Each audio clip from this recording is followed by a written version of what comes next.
Halo Sobat Sindo, balik lagi di The Comment. Dan hari ini sebenarnya hari patah dunia untuk fans Ronaldo. Hari patah.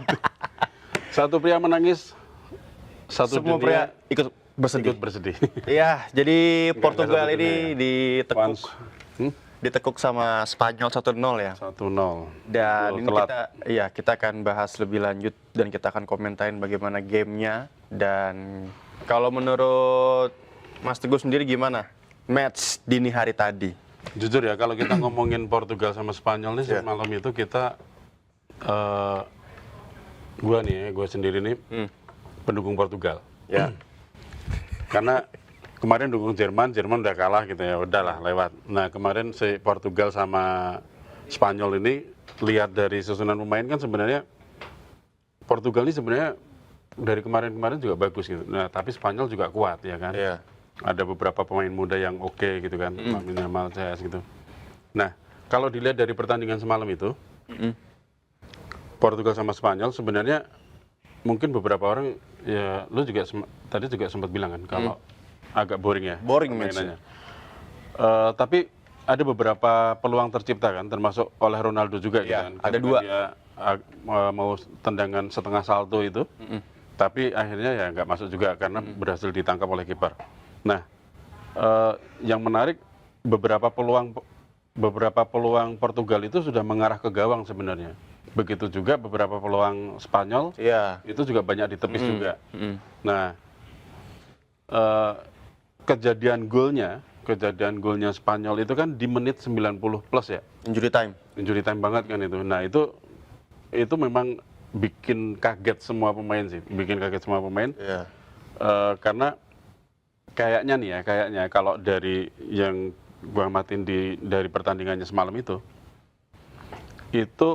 Portugal ini posisinya udah pengen peluit panjang dulu nih. Maksudnya pengen ya udah kelar dulu nih 2x45, baru mereka akan menyusun permainan berikutnya di perpanjangan waktu. Tapi posisinya di detik-detik terakhir itu ada celah bagus buat si siapa? Merino. Merino dia lolos jebakan ini kan, jebakan offside kan sebenarnya. Sebenarnya dia masih onside dia. Masih onside ya, Masih tapi onside. dikiranya kan dia akan dikiranya si pemain belakang itu akan maju, terus dia akan terjebak offside, tapi ternyata enggak gitu kan. Nah ternyata dia malah lolos, malah masuk tuh bola. Iya, Dan itu asli nyesek banget, karena nggak ada kesempatan buat balas kan posisinya. Iya. Kan. Udah sisa berapa? 5 menit berarti kan? Udah nggak ada kesempatan buat balas, ya udah akhirnya ya udah nangis semua itu dah. Dan plus Nuno Mendes keluar. Ya. Kalau misalkan Mas Teguh ngeliat dari awal pertandingan nih dan juga Sobat Sindo ya, dari awal pertandingan beberapa kali Spanyol tuh penetrasi dari sisi kanan. Ya, kanan. Dan beberapa kali juga, dan setiap kesempatan yang dikasih yang diusahakan sama Spanyol tuh selalu dipatahkan sama Nuno Mendes. Selalu nyangkut bola Nuno Mendes. Terus akhirnya dia Dia cedera. nah, Dia cedera pas mau halau umpan cutbacknya Yamal. Umpan cutback terus mau di clearance kan. Nah dia entah cedera hamstring atau apa saya nggak tahu, langsung keluar. Nah dari situ mulai ada celah tuh, karena memang satu-satunya jalan Spanyol untuk bisa masuk ke kotak penaltinya Portugal itu menurut saya lewat ya kakinya Yamal ini. Dan beberapa kali peluang juga masuk dari Yamal kan, cuma nggak banyak gitu loh. Ya. Dan betul tadi kata Mas Teguh juga dari awal, jujur memang pertandingannya boring gitu kan. Untuk sekelas apa ya, Spanyol dan Portugal beda dengan Pildun tahun 2018 ketika yang Portugal juga ketemu sama Spanyol di fase grup, tapi itu kan seri tuh. Nah itu punya tense pertandingan yang berbeda tuh, sama sekarang jauh-jauh berbeda. kalau Novel sendiri lihatnya seperti apa semalam itu? Apakah mereka sama-sama bertahan atau melihat saling hati-hati dalam pertandingan itu atau gimana? Kalau saya pribadi ngelihatnya dibilang cukup hati-hati iya, tapi kayaknya ada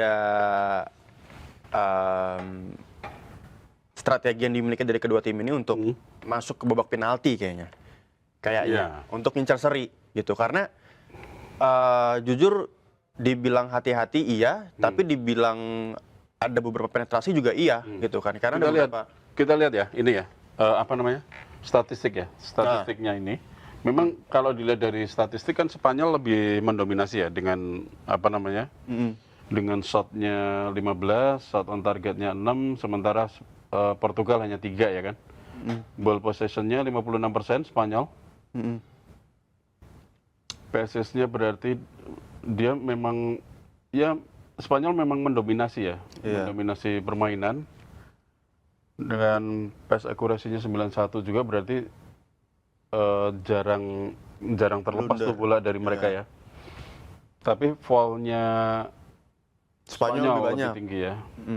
Udah yellow card 1 di Spanyol, sementara di Portugal 2. Ini kalau ngeliat dari sini sih shots-nya nggak begitu banyak ya untuk gue. Cuman lebih banyak passing tadi sampai 400 sampai 500 passing, artinya ada 900 passing dalam game itu tuh kan. 1000 passing gitu kan. Itu artinya memang ya mereka mencoba untuk main aman dan ngincer kedudukan seri buat ke penalti gitu. Padahal kalau dilihat dari situ menurutku yang memang ngincer penalti kayaknya dari kubu Portugal deh malah. Iya. Ya kan? Dan posisinya ya kita lihat di menit-menit terakhir ketika pertandingan akhirnya mereka kayak udah nih kayaknya udah mau kelar nih gitu kan. Nggak ada serangan nih.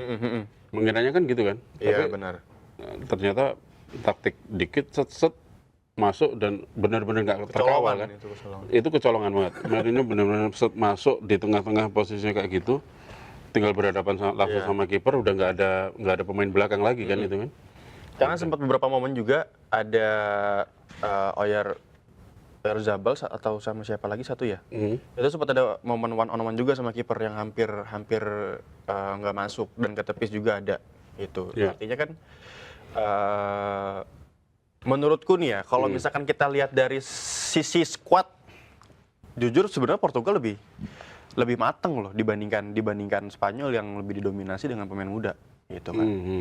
Ada pemain seniornya lebih mateng karena lebih senior dan kayaknya lebih berpengalaman dalam kompetisi. Iya, karena kalau ngeliat gelandangnya Portugal ngeri mas. Sebenarnya ngeri loh untuk kelas itu, apalagi ada 2 gelandang yang satu klub gitu loh. Artinya kan harusnya punya chemistry yang oke untuk bisa kasih supply ke bagian depan gitu kan. Cuman dalam pertandingan dari fase grup ini disclaimer dulu ya, saya juga fans Portugal ya. Cuman saya ngeliat dari fase grup ini Portugal tuh nggak ada greget ya mainnya. Kecuali lawan Uzbekistan, udah itu doang. Kalau lihat dari permainan semalam, Ronaldo gimana?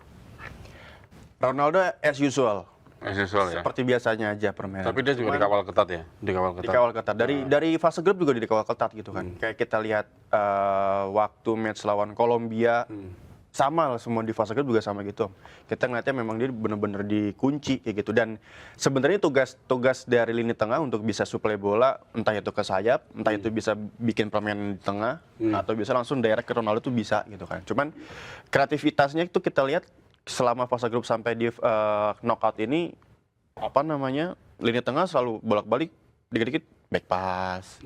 Jadi ada beberapa chance yang sebenarnya harus bisa disuplai bolanya ke depan tapi malah di back pass. Itu yang agak gemes nontonnya gitu ya. Sebenarnya kalau misalkan kita lihat dari kesempatan atau kita lihat dari lini depan, entah itu Ronaldo ataupun juga Pedro Neto ataupun juga di kirinya itu ada Felix gitu kan.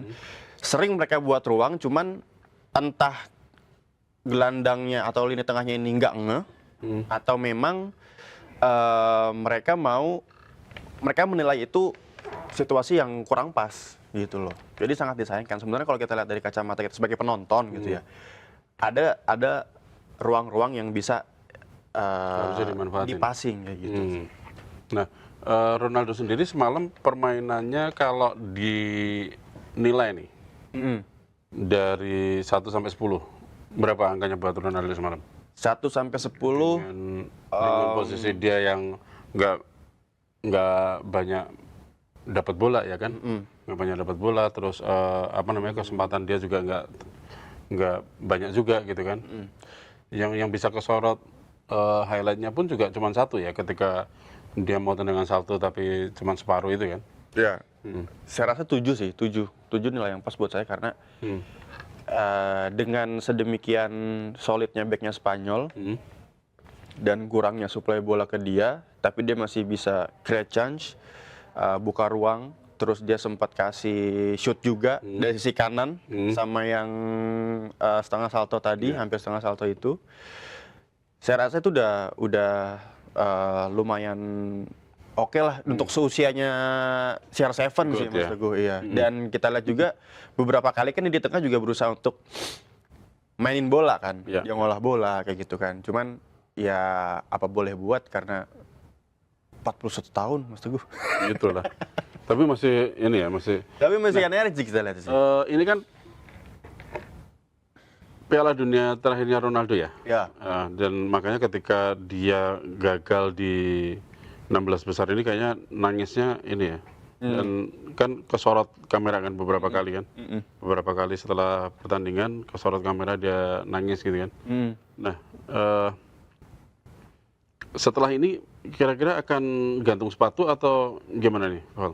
Kalau Ronaldo Kayaknya kalau gantung sepatu belum, cuman belum ya. untuk di timnas klub kayaknya masih udah tetap main ya. ya. Iya kayaknya. Kalau di timnas ya. Iya, karena kan Piala dia mau Dunia ngincer ke yang depan berarti Piala Dunia ke depan dia udah 45 ya. 45. Iya, itu udah tua banget sih sebenarnya. Capek kali ya. Itu kalau kita kerja udah mau pensiun sebenarnya sih. 45 tahun. Tapi kan memang yang dikejar dia kan rekor 1000 golnya itu kan. Sekarang tuh udah 976 kalau nggak salah, 75 gitu loh. Iya. Dan itu yang diincar sama dia gitu kan. Dan kalau kita lihat dari kacamata kita sebagai penggemar sepak bola gitu kan. Sebenarnya nggak perlu ada yang dia buktikan lagi nggak sih Mas? Dari seorang CR7 ya. Kan karena banyak yang membandingkan nih CR7 atau Leo Messi gitu Ya, kan. sekarang kan banyak yang bandingin seperti itu kan. Tapi kalau dari kacamata Mas Gun sendiri, kalau kita lihat CR7, bener nggak kalau misalnya kita bilang ini bukan saatnya dia untuk membuktikan? Ya, dia udah nggak perlu membuktikan. Dia udah cukup membuktikan lah dengan apa yang dia mainkan ya sepanjang karirnya di bola ini kan. Dengan beberapa prestasi. Tapi kan dia pernah membawa Portugal untuk menang Euro ya. Euro tahun 2016. Ya. Terus Ya kan? ya Ya, untuk Nations League juga. Ya, tapi memang belum di usianya belum di karirnya ini belum bisa mendatangkan Piala Dunia di Portugal ya. Iya, tapi kalau misalnya kita lihat dari si CR7 sendiri, kayaknya dia salah lahir deh, salah tempat lahir kayaknya ya. Harusnya kan di Portugal ya tuh. Coba kalau misalkan dia lahir di Jerman. Iya, kayaknya bagus. Iya, tapi memang kalau kita bicara soal skuad Portugal yang sekarang ini, sebenarnya lagi oke-okenya dibandingkan dengan generasi sebelumnya gitu kan. Kayak kita di bek ada Ruben Dias, terus ada Tapi Dalot. zaman dulu kan Portugal juga terkenal bagus ya. Zamannya Figo, Ya, Nuno Gomes, terus siapa itu. Nah, zaman itu dia udah main tuh sebenarnya Ronaldo tuh. 2006 pertama Ya, di Jerman. Iya. Nah, dia itu udah main di situ, meskipun pemain cadangan ya ketika itu. Tapi dia sempat ngobrol-abrik Jerman loh ketika itu. Iya. Ya kan? Ketika lawan Jerman waktu itu. Jadi ya memang di timnas Portugal sendiri posisi Ronaldo ini meskipun nantinya dia nggak akan masuk di timnas lagi di Piala Dunia atau mungkin kompetisi negara yang lain ya, itu Ronaldo ini tetap jadi legenda buat timnas. Oh pasti nggak cuma buat Portugal tapi buat sepak bola dunia sih kayaknya. Termasuk klub yang pernah dia jajaki, bagian dari legenda dia. Karena dengan prestasinya, karena setiap dia main di mana klub yang dia bela, entah itu di Premier League di United, terus pindah ke Real Madrid di Liga Spanyol, pindah lagi ke Liga Italia di Juventus, semuanya pasti ada trofi. Nggak mungkin nggak ada trofi. Termasuk di Al-Nassr ya? Al-Nassr pun juga terakhir dia juara Liga, gitu kan. Dan kita lihat memang tadi kalau kita kilas balik ke Portugal, memang setelah Ronaldo menjejakkan kaki di timnas Portugal, lebih sering qualify ke Piala Dunia. Kalau kita lihat datanya, ya kan sebelum Ronaldo tuh bahkan lolos kualifikasi pun enggak. Sebuah hal istimewa ya. Iya, artinya kan dia punya impact besar terhadap sepak bola di negaranya gitu kan. Terlebih dia punya track record yang sempat kasih beberapa trofi di kejuaraan internasional. Dia juga buktikan itu ada 3 trofi internasional kayak gitu. Ya.